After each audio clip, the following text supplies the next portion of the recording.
So Ali, what's up? First of all, thanks a lot for coming here. I know you're the credit card guy, and I know there's a lot of hacks that you provide for a lot of people. And hopefully, in today's podcast, I want to get some hacks so that I can also do some business class tickets and all of that, right? So I want to ask you a simple question. First one, let's say there is someone who has a 50,000 rupee a month salary. Okay, he's a normal guy, just started his job, and he basically spends 30,000 rupees a month. What is the best card he can use? Let's say if he wants to get 5-star hotel stays. So right now, I think after I started talking a lot about credit cards and hacks, everybody really wants to get their next vacation free and get a lot of benefits. But 50,000 a month is 6 lakhs a year in your spend, right? At this stage, I don't recommend any card to actually get a 5-star hotel stay or a really nice benefit in that sense. There used to be good cards for this, like the Access Atlas was there, Horizon was there when they could transfer to Accor. There were other cards like Amex cards, which were really good for this. Right now, there aren't many good cards that you can get a 5-star hotel stay with at 50,000 salary. And I really think if you're earning 50,000, you're spending maybe 30, right? If you're spending 30,000, that's going to be split grocery, utilities, dining out, expense, whatever, right? Basic. I honestly think the best card for somebody spending 30K a month is this card by, it's a co-branded card with SBI. It's called the SBI PhonePe Select Black card. Okay. This card also got recently devalued, but it's like an all-rounder card even now. So you get 10% returns, direct cash. You can redeem those points for vouchers or direct cash against statement. So 10% back on your insurance spends. There's a capping, but if you're spending 30,000 a month, you're not hitting those caps. So you get 10% back on insurance, 10% back on utilities, 10% on travel, 10% on almost anything phone pay. Yeah. In that sense, like utilities, electricity and all also. Then you get 5% back on anything online. Be it Swiggy, Zomato, Blinkit, Make My Trip, whatever you're using, any website you're using, you'll get 5% cash back on. Again, I think the cashback is capped at like 30,000 rupees of spend a month. So if you are just averagely spending 50K a month across categories, it's the best card. It comes in a RuPay variant also. So you can link it to your PhonePe and get, I think, 1% cashback on UPI also. And it also has a milestone where you get a 5,000 rupee flight voucher when you spend 5 lakhs in a year. Okay. So around 40,000 a month you spend. So like, this is like the best all-rounder card. Yeah. If you spend 50,000 a month, you don't need any other card. You just need this card. It's covering every spectrum of your spend. So SBI PhonePe Select Black. Select Black. Now in that, you're getting 5 to 10% cash back, even if you take a blended average. That's 7-8% back on your spends. Plus that 1% extra from the milestone. 5,000 ka flight voucher on 5 lakh spend is 1%. Got it. Now, if I'm a guy who's making more money, let's say now money is not a problem, I'm a high salary person, I want to aim for 5-star stays because I'm this luxurious guy, but I don't want to pay. So how do I do this with credit card points? Yeah, I think once you start spending, let's say 70,000-80,000 a month on things like going out, travel, groceries, other expenses, as your lifestyle inflation increases, and in India, it's crazy anyway. So the HSBC Travel One is like the best mid-range credit card you can get for this kind of spend. It costs 5,000 rupees plus taxes, so 5,900 with GST. And this card has about 20 different transfer partners where you can transfer your points to something like an Accor hotels. So you can get 1:1. So you can get stays at hotels like Ibis if you're a budget traveler, Novotel if you're a mid-scale traveler, go crazy to like Raffles, Sofitel, Fairmont if you're a luxury traveler. So all of that can be covered with this card. Why I say you should start at 70,000-80,000 spent for this card is because India today still doesn't want to spend on a credit card, right? So once you spend that 5,000 rupees, you don't want to pay it every year. So it has an annual fee waiver of 8 lakh spend in a year. So if you're spending 70K a month, you're probably hitting that 8 lakh spend. So then you don't have to pay the fee also. And you'll earn a good 20,000-30,000 points minimum on it. If you spend more on travel, it gives you very heavy accelerated points. Beautiful. Okay. Then in that case, you'll get a lot more points. But you can expect at least a few free nights, at least 3 or 4 free nights internationally, any Accor hotel with this card. Wow. And let's say someone wants to use credit cards efficiently for, let's say, business class tickets because they travel abroad or they even travel domestically a lot. High spender. So what do you think is a good card for travel specific purposes, flights? Travel specific purposes for flights can range, specifically business class if you're talking, then business class tickets usually start, like if you're looking for a long haul flight, 2, 3, 4 lakh rupees. Yes. In points, the best part about points is that maybe you'll get it in 1 lakh, maybe you'll get it in 80,000 points. But still, to earn 80,000 points, you need to spend significantly. Yeah. So I think some of the top cards that are good for this are like the HDFC Infinia, the Axis Magnus Burgundy, the HSBC Premier is really good. Yeah. So these cards are really great for you to earn a lot of points for business class tickets. Then a level lower than this can be something like the HDFC Diners Club Black. Not everybody is eligible for an Infinia. So you can get a Diners Club Black. And the other card I talked about, the HSBC Travel One. If you don't want HSBC, another good card is the HDFC Regalia Gold. So like if you're a low spender, from your first question, SBI PhonePe Select Black. Yeah. If you're a mid spender, HDFC Regalia Gold or HSBC. And if you're a high spender and you want business class tickets, then these premium cards I just spoke about. Got it. What is the best super premium card you think today in the market is? I think best super premium card, it depends on how you categorize them. Super premium in what sense? Like if you spend spending 15 lakhs or 20 lakhs and above. If you're spending 20 lakhs in a year, HDFC Infinia is good, HSBC Premier is good. If you're spending 30 lakhs a month, Axis Magnus Burgundy, a year, Axis Magnus Burgundy is good. Yeah. But I think all of them have their pros and cons. But in terms of an all-rounder, I think the Infinia is probably the best all-rounder. What can someone do if they have an Infinia? Like what have you seen the best use case of an Infinia? See now, most cards today are now rewarding you when you spend more on travel, when you have all of these, lifestyle inflation spends.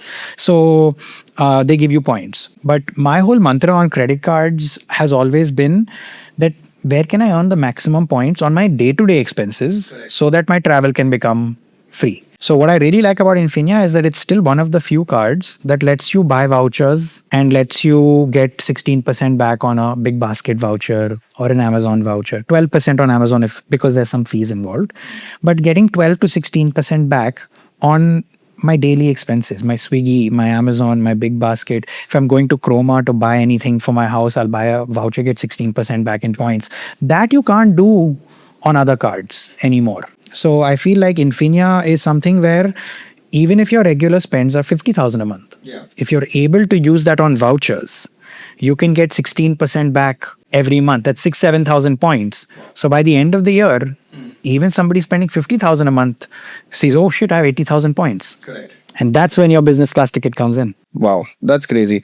And I have a question because I see a lot of people are traveling to Japan now, okay? And mostly to the east side because west has become very expensive.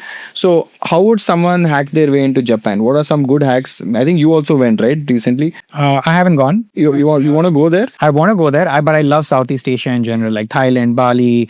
I'm going to Malaysia. So I love Southeast Asia and Japan's also. So how do I hack, let's say, Japan if I'm going there? Yeah. So if you look at it structurally, how do you go to Japan? First is you will fly either Air India. Yes. You will fly ANA, All Nippon Airways, which is a Japanese airline. You will fly Japan's airline, JAL, Japan's airline. Basically, their loyalty program is Japan Mileage Bank. Or you will fly via Southeast Asian airline like a Singapore Air. Correct. Which is stopover in Singapore, like a layover. So when you look at these 4 airlines, now you think, okay, which card of mine will transfer points to any one of these? And are any of these airlines alliance partners with where else I can transfer? Right. So that is where it gets a little bit tricky. So for example, you can fly to Japan in 88,000 Singapore Air miles. That's it? Business class. Wow. Which is normally 2.5 lakhs. If you look right now, I think peak season cherry blossom happens in March, Aprilish. Yeah. So those months is very expensive if you want to go. And that is where flight prices are 3 lakhs and you can do it in 88,000 points if you plan in advance. And like I said, the Infinia lets you accelerate points very easily. And they transfer to Singapore at 1:1. So now you found out I'm spending 50,000 a month on vouchers. At the end of the year, I have 90,000 points. And now I'm getting a 3 lakh flight ticket for that 50,000 a month, which is 6 lakhs. Which you would have anyway spent in your daily. 6 lakhs spent on vouchers gave me a 3 lakh flight ticket. That's how broken it can get. Then if you don't want to fly Singapore Air, ANA is also a Star Alliance partner. So you can book ANA on Singapore Airlines for 90,000. Air India, you can use it. If you want to fly without points, ANA has this sale. You can Google it. It's called the Hello Blue sale. Hello, Blue sale. So they to promote Japanese tourism in general, they have a lot of these sales for different airlines. So this Hello Blue sale, it comes 3 or 4 times a year or even more. And if you track it, you're allowed, you can book a return trip to and from Japan for 40,000 rupees economy, but 20,000 to go to Japan is very cheap. It's a 9.5 hour flight and it's direct, right? So usually if you want a cheap flight, you'll book some V8 jet and then go from there and then wait 10 hours. It's very convenient. 40,000 rupees back and forth. And they give you a free domestic flight in between also. So you can actually do Delhi to Tokyo, get a free domestic Tokyo to Osaka, then fly out of Osaka back to Delhi, all in 40,000 rupees. So look for the Hello Blue sale on ANA and book it through that. Wow. And what's the biggest hack you have used till date? I think I just did this. So I have to go to the US later this year. And I was looking for flight tickets. And now with the oil prices and stuff, US is like pretty expensive to go. And I only like flying business class, even if I have the points or whatever, when it makes sense, because for me, I want to sleep. Yeah, fair enough. Like a lot of people go on business class flights for the experience, 4-5 hours or whatever. I don't care about the food or the experience or that wet towel they give me. I want to sleep on that flight. So I will go when I have at least an 8-hour flight. I'm going in the night. I can sleep on that flight. Sure, I'll enjoy 2-3 hours, but 6 hours I need to sleep at least.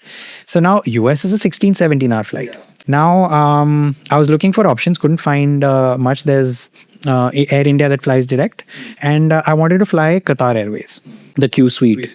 Yeah. Now I'm looking from, let's say, Bombay to Dallas. A Q Suite there is around 160K points. It's not bad because it normally costs 3 lakhs anyway, 2.5. So even at 160K, it's a steal. But Qatar usually has these off-peak rates where, not usually, I would say rarely, where you can book these flights at half price. Wow, really? So you can find a Q Suite from Mumbai to New York, for example, or Dallas, for example, instead of 160K for 80K points. But these are so rare. You'll have to book them like 350 days in advance to actually get it, right? Now I have to go in 2 months, for example. Now I couldn't find it. And the availability from Bombay to Dallas is also less. So instead of looking from India, I looked from Doha because that's the hub. And from Doha, it's 140K instead of 160. And I found the exact date I wanted off peak. So instead of 140, it was half, 70K. Wow. So you only sponsor one way, which is from here to Doha. From here, yeah. So I have to, it's a 3-hour Indigo flight, 15,000 rupees. I go to Doha and then I don't even have to go through immigration because I called them and I said that, hey, and they have a code share with Indigo. So I'm like, hey, I'm flying on the same flight. Just move my bags through and through. They were very convenient. It was very convenient to do that also. They did that for me. And now while people are paying 3 lakhs, or even the smarter people who are paying 160K points, I'm doing it in 70,000 points. So that's to US. Yeah, to the US. So first 3 hours, quick Indigo flight to go there, 16 hours Q Suite at 70,000 points. And half the time in my reels, people are like, Ali, all this you're showing me is like not possible. It's very best case scenario. It's not that. No, if you search, if you know what to search for, it's not that hard. Wow. I think US is something I know a lot of people tried because in December, a lot of students are coming back. So all the parents want to know how to get my kids back at, obviously no one wants to pay that huge amount. And going economy is just a pain there because you can't sleep for the next 2-3 days. Your whole back, everything's gone. But that's crazy. What is next on your bucket list? Next on my bucket list, this US trip is happening. I want to do a long wellness retreat trip in Bali eventually. A lot of people are doing that now. Yeah. I think it's a fad. Yeah. I'm learning how to play paddle so I can go for one of these wellness retreats now and chill there. But I think Air India recently had their revaluation. So I think there are places I want to go naturally, but then sometimes when there's a really good deal, I feel like that also makes me want to go there. Like I never really wanted to go to Mauritius. Yeah. But sure, it's a nice island. But now you can go to Mauritius. From Bombay to Mauritius is 12,000 points direct.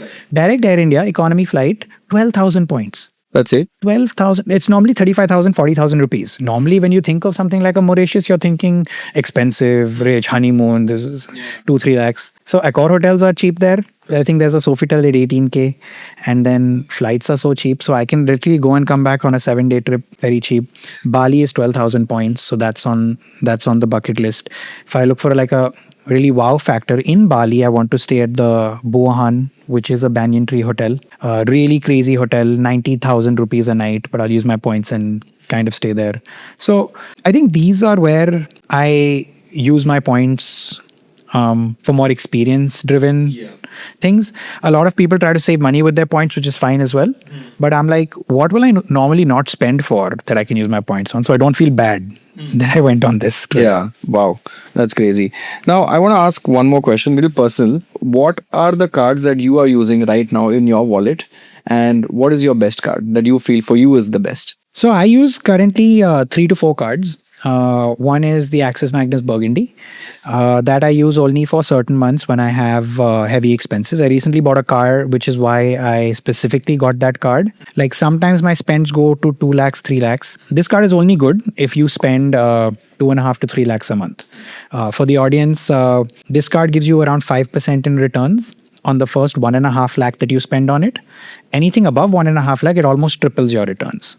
So if somebody's spending 3 lakhs, you're getting 5% for the first 1.5, around 14% for the remainder 1.5. So you're blended getting 9-10% on most of your expenses, even if you just tap your card without buying voucher or headache or this or that.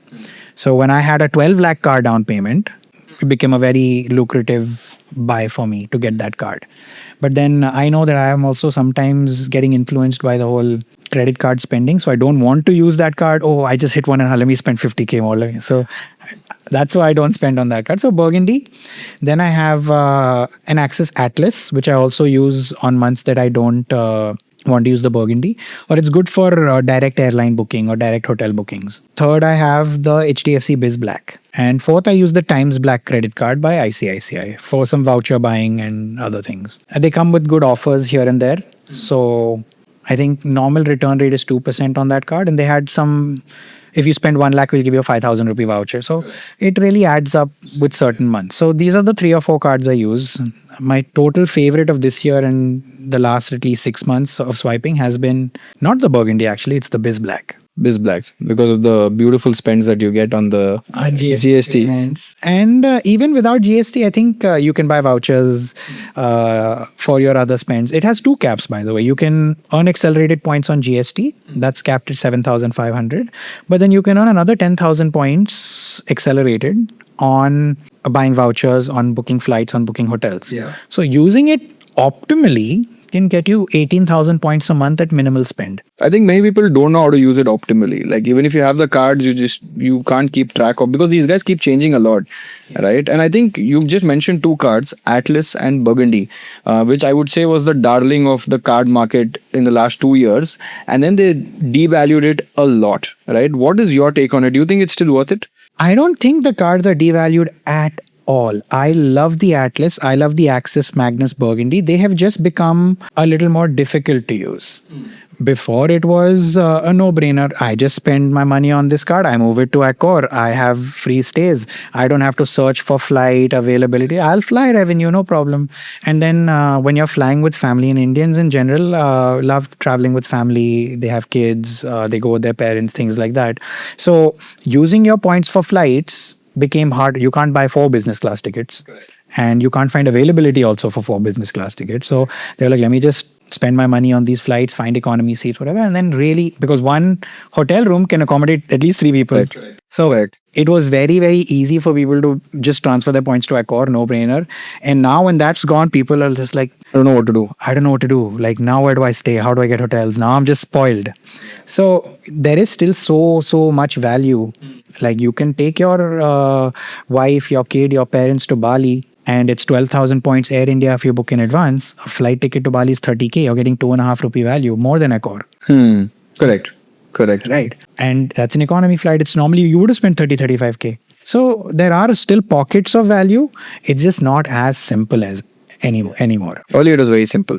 And that's never sustainable for a bank. Correct. But do you think they'll come back? Do you think Accor and Marriott might come back? 100%, I think Axis will re-bring Accor into their transfer partner list, but I think the ratios will differ a little bit. Some information I'll give you about how this works or how Accor penetrated the India market is that they initially gave partners like Axis or HSBC very good rates. Like, hey, you can buy Accor points from me at this value, like 1 rupee value or 1.5 rupee value. And the more you buy, the slabs I'll make it cheaper and cheaper. If you're buying 10 million points from me, I'll give it to you at this price. If you're buying 20 million points, I'll give it even lesser. So then people got accustomed to it. People kept getting their cards. People kept transferring. They kept buying. Both parties were happy.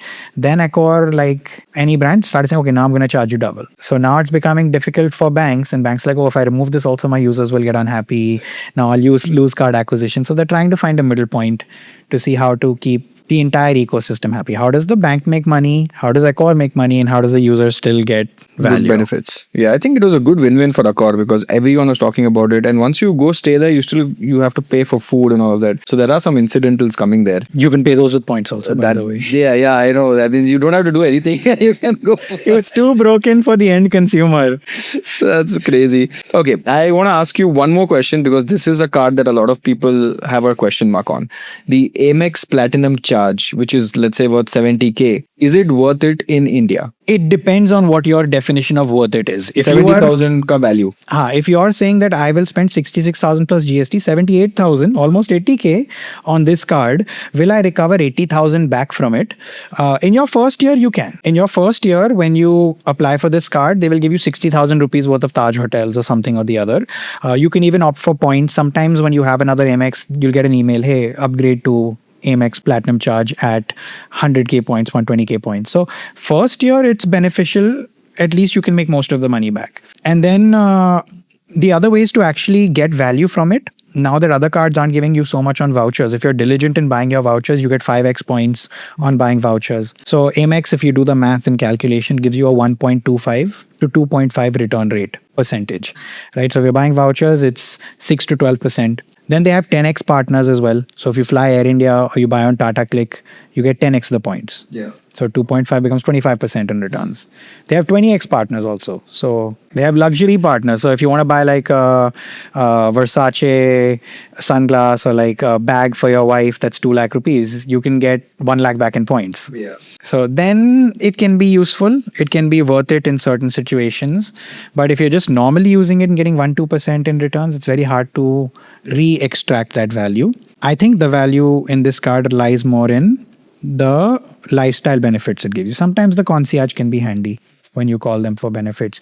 The fact that you can get 4 add-on cards for your family and then they feel happy when they have this fancy Amex card and then they go to the Mumbai airport and they're sitting in the Centurion Lounge. And if you're from a Mumbai or a Delhi and you're using the Centurion Lounge, your family using the Centurion Lounge, they enjoy it. That's more priceless to me than I think the fee. So that's why they're very happy to give you 4 add-on cards also, because at the end of the year, now I think sabke cards band ho jayenge if I cancel it.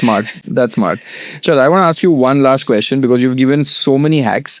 One question is, what do you think Indian consumers are doing wrong with credit cards? Because I know you advocate and you like credit cards and you try to explain to them how do they efficiently manage it. But where do you think people are going wrong today in credit cards? I think it's a 2-part answer I'll give you. First, I think Indians are using credit cards a lot better than foreign spenders. The normal revolver rate or paying minimum due and getting charged interest is 40% abroad. Yeah. And in India, it's 25. So only 1 out of 4 people is not paying on time, which is hurting banks. Correct. Because they make money off of the revolver. So I think India is doing good there. But because of the fad of credit cards over the last 2 years and people like trying to get returns on their spend and things, they get really dissatisfied when the returns drop. You're not looking at other parts of the world. In America, there is no card giving you more than like a 2% return rate. You're using it for what a credit card is some liquidity initially, and then maybe some points and benefits here and there. And then if you're smart about it, the redemption can be better. So a lot of people think that all of this free stuff should continue and like all of these benefits are going to be there forever. That's not the case. And you have to realize that it is a business at the end of the day. Banks want something from you, you want something from them. It has to be a win-win. I think a lot of people feel entitled. Oh, 10% ka 5% cashback ho gaya. How did they do this? This bank sucks, that bank sucks. Like, don't be so entitled is what I feel a little bit. It's okay. And I've seen one more trend, man. I don't know if it's real or not. I see as soon as some deal comes, whether they want to use it or not, I see people spending just because a deal is there. I'll give you an example. Recently, I saw on Twitter there was something called super coins. Now, I was not aware of this. I messaged you immediately and said, "What is this happening?" Everyone's like, "Logitech mouse mil raha hai, super coins, 100% super coins," and they're buying Logitech mouses. I'm sure that guy might not need a mouse, but looking at that, maybe 15 people or 20 people have bought mouses. What I mean. Is that happening right now? Is it deal mil raha hai to le lo even if it's useful or not? Yeah, so for the Supercoin instance, it was actually some broken deal where they were giving you 100% back in Supercoin. So if you bought a 5,000 rupee mouse, you're getting 5,000 back in coins, which you can get 5,000 rupees for. So the mouse becomes free. So you take it when you don't need it also. But you're still 5,000 like net cash out, right? Cash is out, but then those coins can transfer back into a voucher again. So you can, it was like a broken system. But then like I didn't do it because I don't need the mouse. Like at this point, I have enough random free stuff lying around from like the influencer game. So like I don't really think of it that way. I'm a minimalist in general, but that is 100% happening with people who know how to use cards and people who don't. It is a lifestyle inflation, Shashank, that you don't realize happens to you no matter what. I just went to Thailand in January. My flights were free. My hotels were entirely free, right? I didn't have to pay a penny. I would normally budget some for hotel, some for flight, maybe 30,000-40,000 rupees for my internal fun in Thailand, maybe some activities, all of the other things that I want to do in Thailand, right? Maybe that is a budget I would keep for a Thailand. Like if I keep 10,000-20,000 for Goa, maybe I'll keep 40,000 for Thailand. I ended up spending 1.5 lakh on my Thailand trip. Because my mindset of flights and hotels I didn't spend, now I can spend more here. That's actually true. That's actually true. It's a good thought process if you can afford it. Like it didn't pinch when I spent 1 lakh instead of the normal 40,000 budget that I would have had, because I was like, okay, I would have spent 60,000 on flights and hotels, but now I'm not. The right mindset would be, okay, let's save that and invest it, because no, I have 1 lakh budget for that. You end up spending the same thing, technically. Same thing, but I felt better about it because, so I'm not oblivious to the fact that is a lifestyle inflation thing that happens when you're a credit card user. There's a balance that needs to be struck. Yeah. That, okay, if you're in a good place, it won't pinch you to go ahead and spend that, fine. But if you are traveling on a budget, then stick to that budget. Yeah. So I think do deals that are actually good and not just for the sake of doing a deal, do the deal. Awesome, man. Ali, thanks a lot for coming here and giving all your gyan and information, because I see you a lot on the reels, but I think today I could ask you proper questions which would help the audience as well. So again, thanks a lot for coming here and giving your time, man. Happy to be here, Shashank. And next time I'll ask you what cards you're using. Oh my God. Thank you, man.